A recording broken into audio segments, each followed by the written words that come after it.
press the bell icon on the YouTube app and never miss हमारे वाले तो इतनी लंबी टांग लेके गए कि अपने ही सर पे मार ली 2 बार और फिर टोपी सेट कर मैं गलत बात है, मुक्के दिखा रहे हैं एक दूसरे को। किस चीज की बात कर रहे हो यार? तुम्हारा मुक्का स्ट्रांग है या मेरा मुक्का स्ट्रांग है? ये कोई 21st सेंचुरी में मुक्कों वाली बात है यार।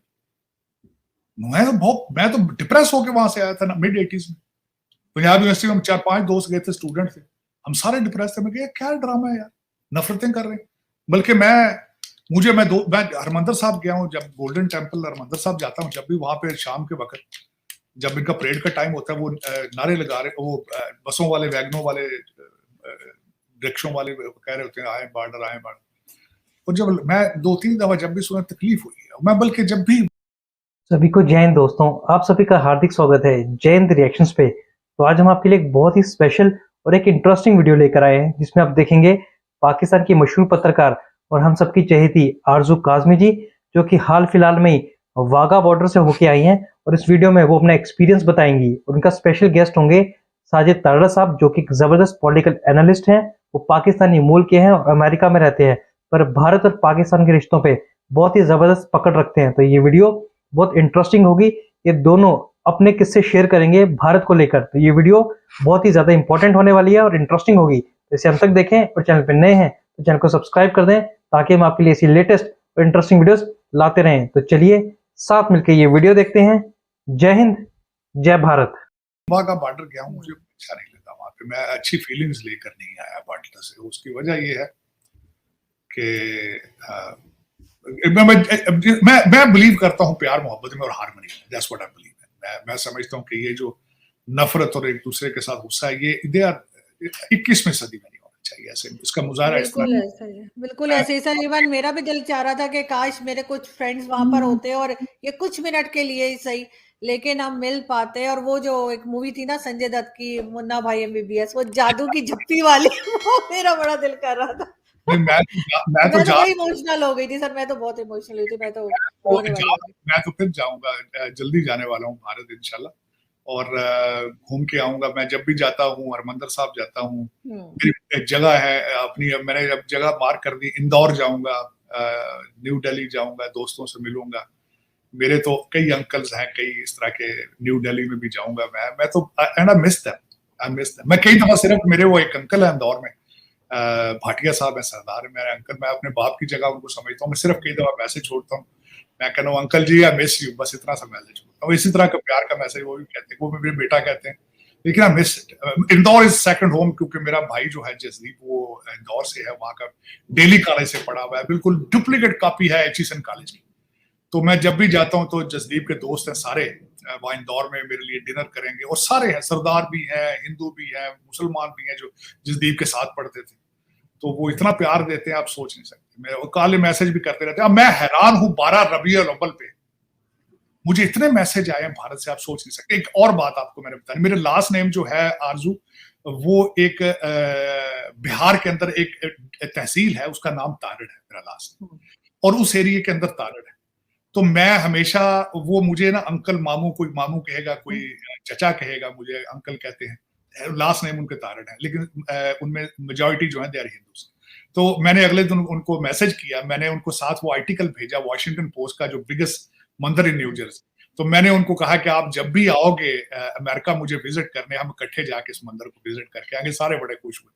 तो मुझे अक्सर वो कहते हैं कि आप आओ वहां पे हमारे, जहां आपका सारा वो, मेरा ultimately I must have some kind of similar DNA with them, और वो मुझे बड़ा प्यार करते हैं। मैं और मेरी बड़ी ख्वाहिश है, इस दफा मैं सोच रहा था कि मैं जाऊंगा भारत, तो मैं वहां बिहार में भी जाऊंगा, राजस्थान जाऊंगा खासकर। और मैं इतना सारा दिन, जिस तरह मैंने बताया कि आरजू में आधा दिन, अगर देखा जाए तो दिन का आधा दिन मैं भारत में होता हूँ, आधा दिन पाकिस्तान, और रात को फिर अमेरिका चला जाता हूँ। तो मेरा सारा दिन, मेरा सफर 3 ममालिक के दरमियान रहता है, and I love them dearly. मेरे 3 मुल्कों से बहुत प्यार है। और मैं बताऊं सर आपको, मैं जहां लाहौर में रुकी थी, वो होटल जो था, वहां पे लाइव म्यूजिक भी होता था रात को डिनर के टाइम पे। तो मैंने वो जो गाना गा रहा था जो सिंगर, मैंने उससे कहा कि वो फरमाइशी गाने भी गा देते हैं, तो मैंने उनसे कहा आपने कहना है कि to my all friends from India. तो इस तरह की बात आपने उनको कहनी है, तो वो कहते हैं कि हाँ ठीक है।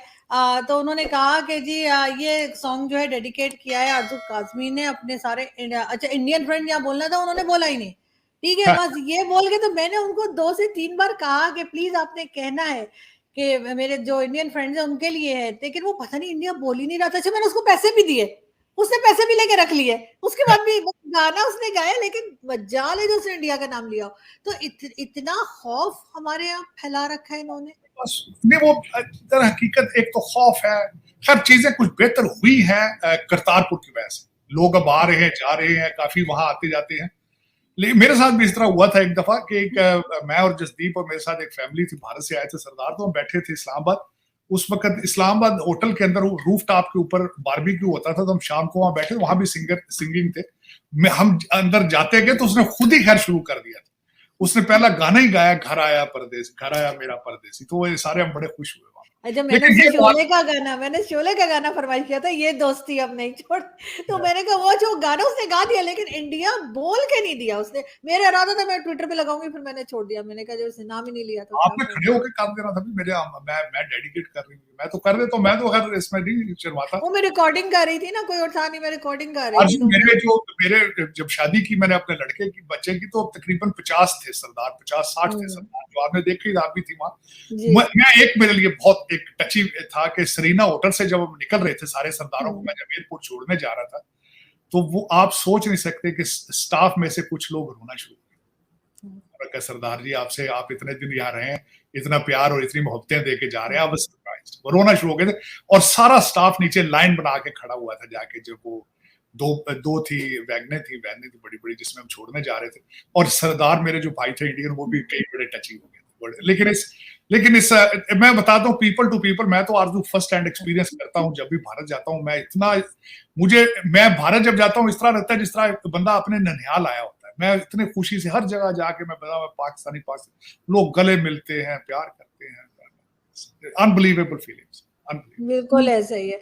लेकिन सर लास्ट में अगर हम भारत की बात करें, और कैनेडियन गवर्नमेंट ने कहा है कि प्राइवेट में बात करना चाहते हैं, क्या कहेंगे? नहीं, उनके आरज़ू कनाडा के गुब्बारे से हवा निकल चुकी है। उसकी वजह यह है कि जब उसके बाद एक तो उनका वो स्कैंडल आया था 78 इयर्स यूगोस्लावियन, जिसको बुला के उन्होंने कहा था, उसके बाद उनकी क्रेडिबिलिटी खत्म हो गई थी। उसके बाद जिस तरीके से भारत ने उनको आगे से रीबट किया, कल की जो खबर ये थी कि उन्होंने काफी डिप्लोमेट्स को कहा कि यहाँ से ले जाएं वापस। और दूसरा, ट्रूडो साहब तो खैर जब उन्होंने ये एलिगेशन लगाई थी, दूसरे तीसरे दिन ही उन्होंने कह दिया था कि हमारा मकसद जो था वो भारत को प्रोवोक करना नहीं था।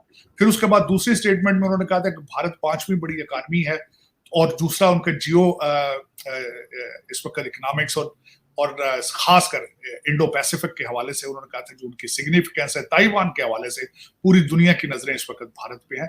तो कनाडा जो था वो अब बैकफुट पे है, और जस्टिन ट्रूडो, मेरा ख्याल है his political career is over. तो मैं समझता हूं कि ये ब्लफ ब्लंडर, और इसमें भारत इज विक्टोरियस, और उसमें there is no match to India right now in diplomacy. मैं समझता हूं कि मोदी साहब as a very strong team, doctor Jaishankar, अगर आप उनका पोर्टफोलियो स्टडी करें, इट्स एन अमेजिंग पोर्टफोलियो। बिल्कुल ऐसे ही है सर। लेकिन सर देखते हैं कि आगे किस तरह से लेकर चलते हैं कनाडा और भारत की बात भी, और साथ ही साथ जो अफगानिस्तान टेंशन यहाँ बनी हुई है वो फिलहाल बढ़ती हुई दिखाई दे रही है कि उसको कहाँ पे रोकते हैं। इसलिए कि आज भी चमन बॉर्डर के ऊपर जो है फायरिंग हुई है और 2 लोगों की जानें गई हैं। बहुत शुक्रिया सर कि आपने ज्वाइन किया। Thank you sir. दोस्तों आशा करता हूँ कि वीडियो को अपने अंत तक देखा होगा, और आरज़ू काज़मी जी और साजिद ताड़ा साहब का ये पूरा डिस्कशन आपको बहुत पसंद आया होगा। वेल, इस वीडियो की बात करें तो ये वीडियो जितनी इंटरेस्टिंग थी, उसी के साथ साथ ये इमोशनल भी हो गई। और ये दोनों ऐसे शख्स हैं, चुनिंदा उन लोगों में से हैं जो हमेशा भारत और पाकिस्तान के अच्छे रिश्तों की बात करते हैं। खासकर हम साजिद ताड़ा साहब की बात करें, वो हमेशा ही अपना एक रिश्ता भारत के साथ बताते हैं। और आपने देखा कि आरज़ू काज़मी जी, जिनको लगता है बॉलीवुड के गानों का काफी शौक है, और हमेशा हमने देखा है कि वो अपने शोज में बॉलीवुड के गानों की बात करती हैं, और उन्होंने अपनी एक स्टोरी भी बहुत ही इंटरेस्टिंग यहाँ पे शेयर की। बाकी आपने देखा कि ताड़ा साहब ने कैसे भारत के कुछ शहरों का नाम लिया जहां वो आने वाले हैं और भारत को विजिट करने वाले हैं। तो हम ताड़ा साहब को यही कहेंगे कि ताड़ा साहब, आपका भारत में बहुत बहुत स्वागत है। आप जैसे लोगों की जरूरत है। हम सब चाहते हैं कि भारत और पाकिस्तान के जो रिश्ते हैं वो बेहतर हो जाए, पर हम सब जानते हैं कि किसकी तरफ से हमेशा शरारत की जाती है और कौन रिश्ते बिगाड़ने में लगा रहता है।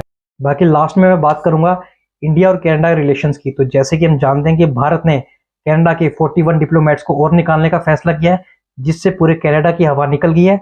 और ताड़ा साहब ने एक बात बिल्कुल सही कही, शायद ट्रूडो ने अपने ही पांव पे कुल्हाड़ी मारी है और अपना पॉलिटिकल करियर